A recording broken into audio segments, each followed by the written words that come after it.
Dans cette vidéo, on va voir comment améliorer ce que j'appelle votre carte de visite personnelle. Alors vous savez, la carte de visite, c'est quelque chose qui était très populaire avant, une sorte de petit morceau de papier comme ça. Alors c'est toujours d'ailleurs très populaire au Japon, c'est toujours très populaire en Corée du Sud, là où je vis. Et ça permettait d'avoir rapidement des informations sur vous, votre nom, votre contact, aussi ce que vous faites dans la vie. Et dans notre vie, on a ce que j'appellerais notre carte de visite personnelle. Cette carte de visite personnelle, elle est composée de 3 éléments qui permettent très rapidement aux gens de se faire une opinion sur nous. L'aspect extérieur, le look. Alors attention, le look, l'aspect extérieur, c'est pas que ce qu'on pourrait appeler la beauté naturelle, c'est beaucoup d'autres choses. Il y a le corps, il y a le look, il y a le visage, il y a le grooming. Deuxième élément, c'est la communication non verbale, c'est-à-dire la posture, le langage corporel. Par exemple, quand quelqu'un vous parle, si vous ne dites rien, ça donne quand même beaucoup d'informations à la personne par rapport à vos réactions qui sont non verbales. Et enfin, le troisième point, c'est votre communication à proprement parler. Et donc aujourd'hui dans cette vidéo, c'est de ce dernier aspect dont on va parler. On va voir plusieurs étapes pour améliorer sa façon de parler. Alors juste avant de commencer, et d'ailleurs on en a parlé, si vous me suivez régulièrement, on en a parlé il y a 1 ou 2 semaines, je crois, en arrière.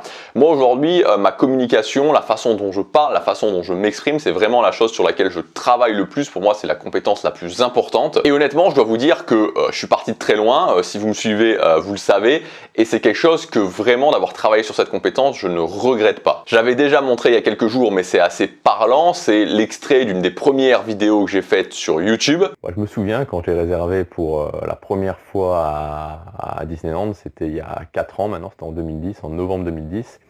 Voilà, j'avais commencé, je m'étais dit je vais aller dans un hôtel du resort et je savais pas dans lequel aller. Voilà, c'était la première fois, je savais pas du tout. Donc j'avais un petit peu regardé les prix. Et comme vous voyez, je suis parti d'assez loin. Ce qu'il faut bien comprendre, c'est qu'aujourd'hui, on est vraiment dans un monde de communication orale. Il y a beaucoup d'opportunités si vous améliorez votre communication à l'oral.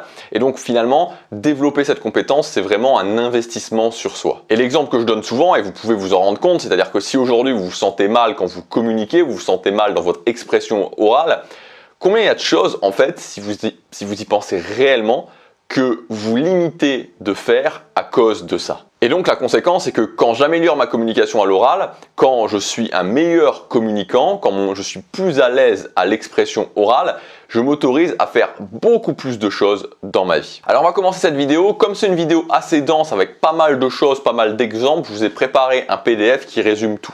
Donc vous avez le PDF dans le premier lien dans la description, vous pouvez cliquer, ça vous permettra d'avoir tout qui est résumé. Je vous donnerai aussi des choses complémentaires dans ce PDF et vous avez même une partie pour prendre des notes. Donc si vous voulez cliquer dès maintenant pour pouvoir suivre la vidéo avec ce PDF et éventuellement prendre des notes, comme ça, l'idée en fait c'est que ces vidéos ne restent pas juste des choses qu'ensuite vous oubliez. Et donc l'idée c'est qu'ensuite vous puissiez revenir, et je pense que si vous regardez la vidéo en prenant, même pas forcément prenant des notes, mais déjà en regardant les éléments qui sont par écrit, ça aide beaucoup à mémoriser et ensuite à s'en rappeler et éventuellement à prendre des actions par rapport à ça. Le PDF est dans le premier lien dans la description. Alors la première chose à faire évidemment si vous voulez vous améliorer à l'oral, c'est travailler tout ce que j'appelle le delivery. Donc le delivery, c'est globalement la rythmique de votre phrase. C'est un des conseils les plus basiques, mais c'est l'un des conseils les plus importants.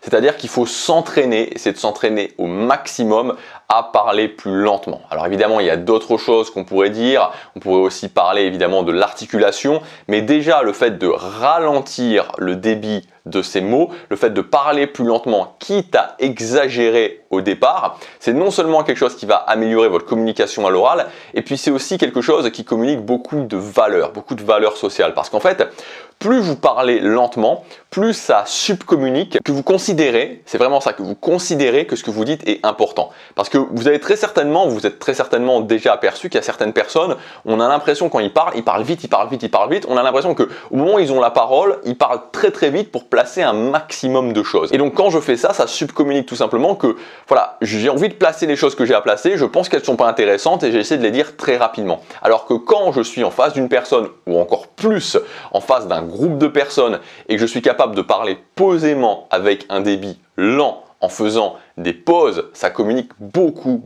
de bonnes choses sur vous. Deuxième point, c'est le ton de votre voix, on pourrait dire la hauteur de votre voix. Alors ça, faites bien attention parce que on peut tous parler avec des tons différents. C'est-à-dire que là, je vais parler avec mon ton de voix normal, mais le ton de voix que j'utilise qui est plutôt bas, je pourrais parler avec un ton. Alors je sais pas si ça va s'entendre beaucoup parce qu'en général, au micro, avec ce micro-là, ça s'entend pas beaucoup. Mais je pourrais parler beaucoup plus bas, avec un ton de voix beaucoup plus bas. Ou alors, je pourrais parler beaucoup plus haut. Alors là, évidemment, j'exagère, mais si vous voulez, avec un ton de voix plutôt normal, je peux parler comme ça, où ça résonne plus, ou alors je peux parler comme ça. Je vais parler un petit peu comme ça. Vous voyez, là, je parle comme ça avec un ton de voix plutôt haut, et je peux le faire, et même des fois, je le fais sans m'en rendre compte.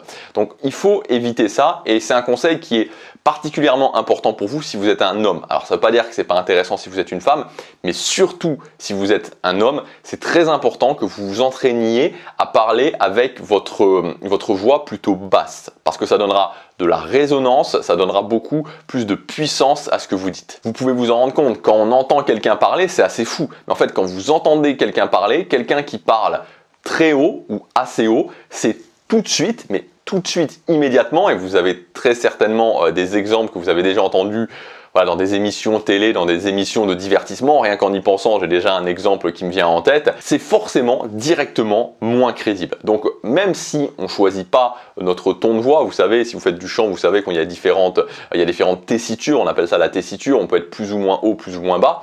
Cependant, on a tous cette capacité à faire un petit effort, c'est même pas faire un petit effort, c'est y penser en fait pour parler avec une tessiture, hein, c'est le vrai mot, plutôt basse. Troisième point, un classique aussi, mais c'est toujours important de s'en rappeler, c'est d'éliminer les mots poubelles. Donc plus vous allez parler lentement et plus vous allez pouvoir éliminer tous ces mots qui sont les qui sont les tu vois, qui sont les du coup, qui sont les voilà.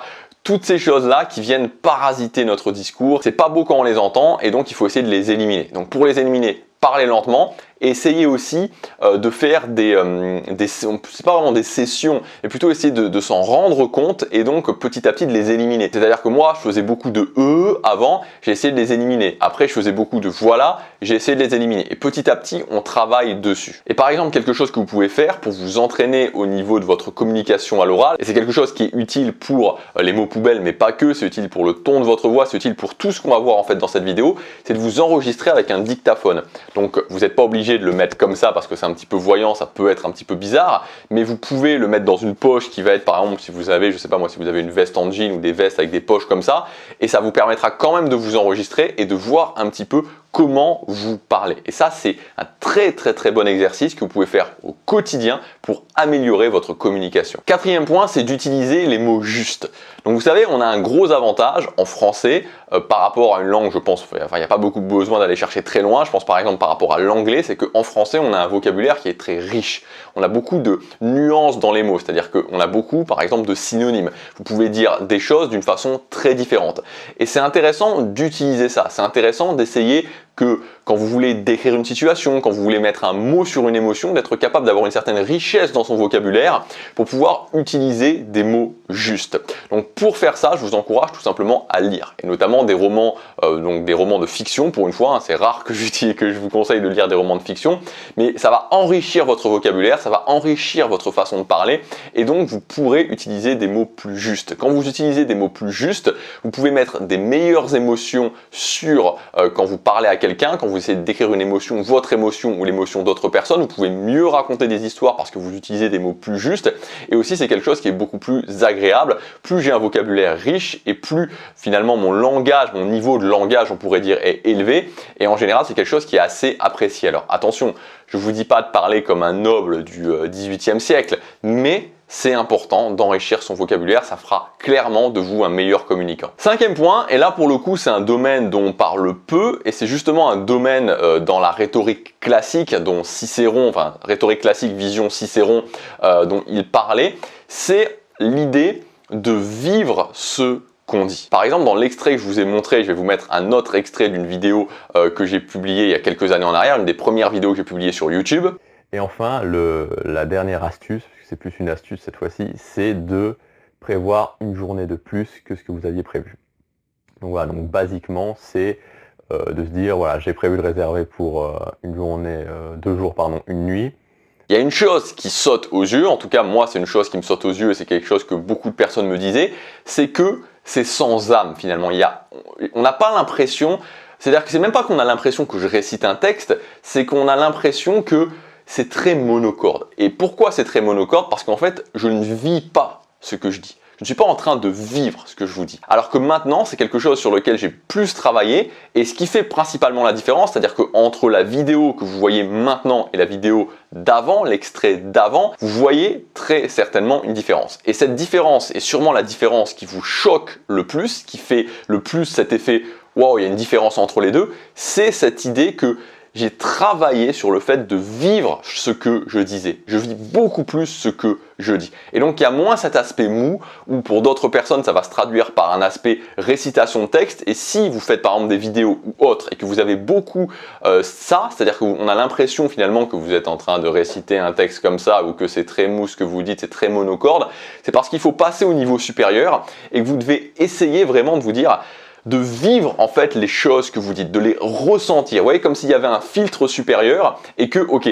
je ressens ce que je dis. C'est-à-dire que quand j'ai envie de faire passer de l'énergie, je ressens l'énergie en moi. Quand j'ai envie, quand je parle plutôt d'une émotion qui peut être plutôt triste, d'une émotion qui peut être plutôt touchante, je vais essayer de vivre cette émotion aussi en moi. Et c'est en vivant cette émotion, en vivant ce que je dis, que je vais pouvoir mieux le transmettre et mieux le communiquer aux gens qui m'écoutent. Et en vidéo, évidemment, ça se voit, mais ça se voit aussi si vous faites une prestation à l'oral, évidemment, et ça se voit aussi si vous êtes tout simplement en train de parler à quelqu'un ou à un groupe de personnes. Sixième point, c'est d'utiliser les émotions. Évidemment, quelqu'un qui est bon en communication, c'est quelqu'un qui va utiliser des émotions. Et vous savez, souvent on se dit avoir un discours émotionnel, et moi je le sais particulièrement parce que j'étais très didactique, j'avais beaucoup de difficultés à mettre des émotions.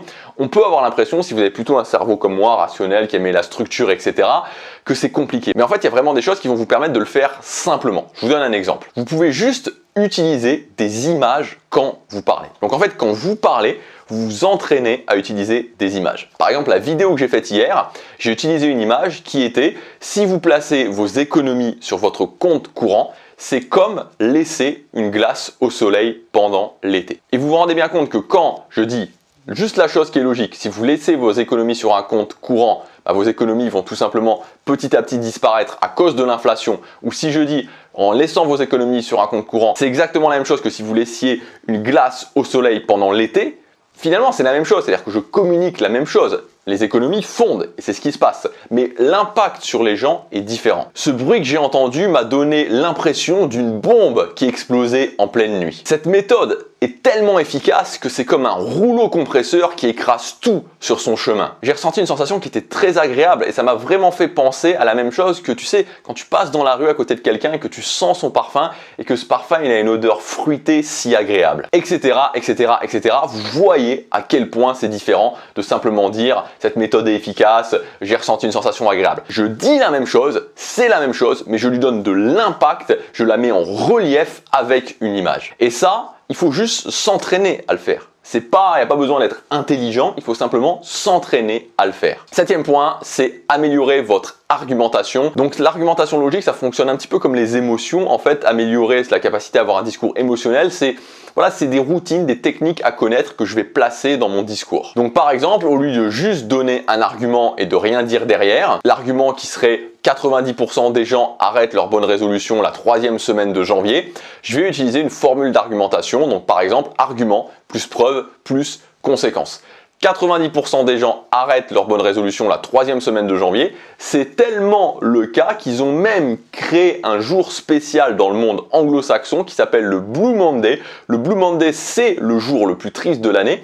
Et il y a tout simplement des marques qui ont repris ça pour elles et qui ont dit, écoutez, le 3e lundi de janvier, c'est le jour le plus triste de l'année. C'est le jour où finalement on arrête ses bonnes résolutions. On sait qu'on ne va pas forcément réussir ses objectifs et c'est quelque chose où ça peut être tellement triste que l'idée c'est de se faire plaisir et pourquoi pas ne pas s'offrir un voyage. Voilà comment certaines marques se servent du Blue Monday. Et donc, si aujourd'hui vous ne voulez pas que le 3e lundi de janvier soit votre jour le plus triste de l'année, il faut comprendre que notre objectif, quand on a des bonnes résolutions, quand on a des objectifs, c'est déjà, premier objectif, de mettre tous les moyens à notre disposition pour tenir les 30 premiers jours de janvier. Et quand j'ai tenu les 30 premiers jours de janvier, je fais déjà partie de la minorité des 10% qui ont passé ce cap-là. Et vous voyez que quand je vous dis juste 90% des gens arrêtent et donc il faut faire attention à ça, ou quand je vous dis 90% des gens arrêtent le Blue Monday et il faut faire attention à ça, l'impact est différent, l'argument a beaucoup plus de puissance. Et enfin, le dernier point, et qui est très basique mais très puissant, c'est le fait de parler plus fort, surtout, soit quand vous êtes dans des prestations à l'oral en live, ou alors quand vous êtes dans des conversations de groupe. La personne qui parle la plus forte, en général, c'est la personne qui aura tendance naturellement à reprendre la frame. C'est humain, c'est incroyable, mais ça fonctionne. Ça peut même être ridicule dans certains cas, mais ça fonctionne. On va écouter la personne qui parle le plus fort, donc il faut faire attention à augmenter le volume de sa voix. Voilà ce que je voulais vous dire dans cette vidéo. Donc si vous voulez avoir tout qui est résumé avec certains éléments supplémentaires, comme je vous disais, il y a le PDF. Et dans ce PDF, je vous indiquerai aussi la façon dont moi je vous conseille de travailler votre communication à l'oral, parce que le but c'est pas simplement d'apprendre des choses, le but c'est que ça donne des résultats réellement dans votre vie. Donc l'idée c'est quoi? C'est de répartir ça en différents domaines et de tourner au fur et à mesure. Par exemple, tous les 15 jours, je travaille quelque chose de spécifique, comment je le mets en place dans mon quotidien, et donc tout simplement je travaille cette chose là et les 15 jours d'après je travaille encore une autre chose, etc. Voilà, j'espère que cette vidéo vous aura aidé. Vous avez tout le PDF avec le plan complet, vous pouvez le télécharger, c'est absolument gratuit. Je vous dis à demain pour la prochaine vidéo. Passez à l'action, chaque jour compte.